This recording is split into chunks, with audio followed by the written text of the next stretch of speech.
Frère, hier, Awa Domelo a eu un tête-à-tête, un entretien avec Ali Djassouba, sans réserve.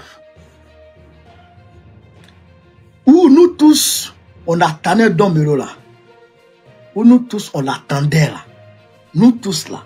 On était là, on regardait. Ce qu'il disait sur l'AES, ça nous plaisait. Mais ce qui nous intéressait, c'est que nous, on attendait. C'est ça là. Chez Kawara Peda. Regardez, écoute ici. C'est que nous tous, on attendait. C'est Laurent Gbagbo qui veut se présenter ou c'est vous qui le plébiscitez? Ben, Laurent Gbagbo a été choisi par tous les membres de la convention du PPACI. Et on a eu des discussions bien avant cette convention-là pour qu'on s'accorde sur la stratégie et le choix de Laurent Gbagbo et les raisons qui militent pour ce choix-là. Donc ça a été un choix démocratique. Moi-même, j'ai fait une déclaration publique pour appeler les militants à faire le bon choix, c'est-à-dire le président Laurent Gbagbo. Parce que c'est le meilleur profil pour nous. C'est le profil gagnant. Et donc, c'est pas... non, c'est un choix démocratique. Très bien. Awa Domelo, dans cette émission, il y a des questions des internautes qui vous posent leurs questions de façon directe. Mais avant, vous, comment vous voyez la Côte d'Ivoire dans 5 ans, dans 10 ans? Eh bien, vous savez, nous sommes à un carrefour de l'histoire de la Côte d'Ivoire. Et l'histoire de la Côte d'Ivoire par rapport à l'Afrique de l'Ouest, vous voyez les changements qui se produisent en Afrique de l'Ouest et la direction qu'empruntent ces différents changements, eh bien, nous avons le devoir d'accélérer le processus de changement pour une plus grande souveraineté des peuples africains. Mais en même temps, pour accélérer aussi le développement économique et social du continent, qui a été freiné par nos relations, je vais dire, avec le monde hégémonique, qui avait besoin de nos matières premières pour se développer. Et donc, dans ce jeu de matières premières, nous constatons que nous ne pouvons plus avancer si on ne fait pas ce saut-là. Et donc, si on ne se libère pas pour prendre notre destin technologique et industriel en main pour passer de l'économie des matières premières à l'économie des matières grises. C'est ça qui va permettre d'absorber ce flot de jeunesse qui souvent est désespéré. Et donc, c'est la tendance générale aujourd'hui et ce mouvement tendanciel-là ira en s'amplifiant. Et toute l'Afrique attend la Côte d'Ivoire dans cette nouvelle dynamique-là. Et tout le monde entier, je peux dire, attend la Côte d'Ivoire dans cette dynamique-là. Moi qui suis vice-président de l'Alliance internationale des BRICS, je rencontre plusieurs chefs d'État africains, y compris les chefs d'État qui sont engagés sur la voie de la souveraineté. Leur attente est grande vis-à-vis de la Côte d'Ivoire. Je rencontre aussi beaucoup de pays membres des BRICS et non-BRICS. Au niveau international, leur attente est grande par rapport à la Côte d'Ivoire. Donc 2025 est une échéance capitale pour que la Côte d'Ivoire soit la nouvelle locomotive d'un monde souverain, d'une Afrique unie autour de ses propres choix politiques, économiques, sociaux, culturels, monétaires et militaires. Awa Domelo, à présent, vous allez répondre aux questions de nos internautes. C'est ça là. Nous tous on l'attendait. Alors, d'autres pensaient malicieusement le RD a conspiré pour que Awa Domelo dise qu'il est candidat contre Gbagbo.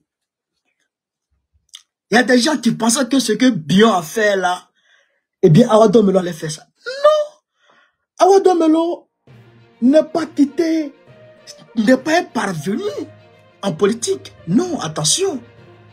Il connaît les disciplines du parti. Il sait qu'il doit se soumettre à la discipline du parti. Il sait que quand le congrès, quand la convention choisit un homme comme le candidat du parti, aucun autre militant ne peut sortir pour dire je suis candidat pour tel ou... Non, non, non, c'est fini. Point à la ligne à Bana. Et puis au-delà de ça, il a dit, comme je l'avais dit, si on choisit, si, par exemple, si les gens parlent de plan B et tout, l'injustice qui frappe le président Gbagbo peut frapper n'importe qui d'entre nous. Donc si on choisit quelqu'un d'autre, Qu'est-ce qui prouve que Ouattara ne va pas aller frapper cette personne-là avec l'injustice qu'il a pris pour frapper le président Gbagbo? Donc on est obligé de se mettre en rang de bataille. On est obligé de se mettre en ordre de combat pour emmener Ouattara à réinscrire le nom de notre chef sur la liste électorale. C'est tout. Regardez donc là a dit. Est-ce que vous les attendez encore? Est-ce que vous les attendez encore? Il ne peut plus parler. Le président. Âgé de 66 ans, notre invité est un homme politique de gauche dont la parole a plutôt été rare. Ces dernières années, ingénieur des ponts et chaussées, l'ex-figure du Parti communiste de Côte d'Ivoire est le représentant pour l'Afrique centrale et occidentale auprès des BRICS et vice-président de l'Internationale des BRICS, cette alliance des grands émergents, Brésil, Russie, Inde, Chine et Afrique du Sud, qui plaide pour l'avènement d'un monde multipolaire au sein duquel le continent, comme les pays du Sud global, puissent trouver les moyens de leur développement. Sur le plan national, l'ex-directeur général du Bénin et vice-président exécutif du Parti des peuples africains Côte d'Ivoire, chargé de la promotion du panafricanisme et de la région des lacs. En mai dernier, le parti fondé par l'ex-président ivoirien Laurent Gbagbo a investi ce dernier comme son candidat à la prochaine présidentielle de 2025, sauf que, jusqu'à ce jour, l'éligibilité de son mentor n'est pas gagnée vu qu'il n'est toujours pas inscrit sur la liste électorale, malgré les assurances affichées par plusieurs hauts cadres du parti. À 10 mois de la présidentielle, le PPACI va-t-il maintenir cette posture que certains qualifient de déni de la réalité ou va-t-il réévaluer ses cartes pour proposer un plan B? Quel PPACI à la prochaine présidentielle? Quelle gauche? Quelle opposition de façon générale? Comment analyse-t-il les enjeux de cette élection capitale pour notre pays? A-t-il des ambitions pour diriger la Côte d'Ivoire un jour? Les BRICS en Afrique, son aventure avec le président Alpha Condé, les enjeux sociaux, économico-politiques de la sous-région ouest-africaine, autant de sujets que nous soumettons sans réserve ce soir à Awa Domelo. Monsieur Awa Domelo, bonsoir. Bonsoir. Merci d'avoir accepté notre invitation. Merci aussi de m'avoir invité sur votre plateau. Merci bien. On poursuit. La dernière question d'internaute est de Guy Ferdinand Taou. Il dit un mouvement de soutien est né à Paris autour de votre personne. C'est quoi le projet? Oh, vous savez, on fait souvent aussi beaucoup d'amalgames. C'est un mouvement qui est né pour soutenir mes actions dans le cadre des BRICS. Parce que j'ai pour rôle de faire la promotion des idéaux des BRICS à travers le continent africain.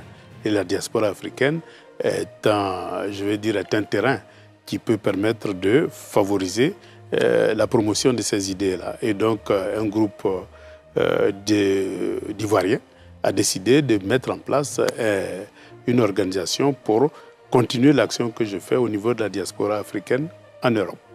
Rien à voir avec une posture en vue de briguer Non. Le même groupe s'est créé en Espagne et même j'étais parti en Espagne.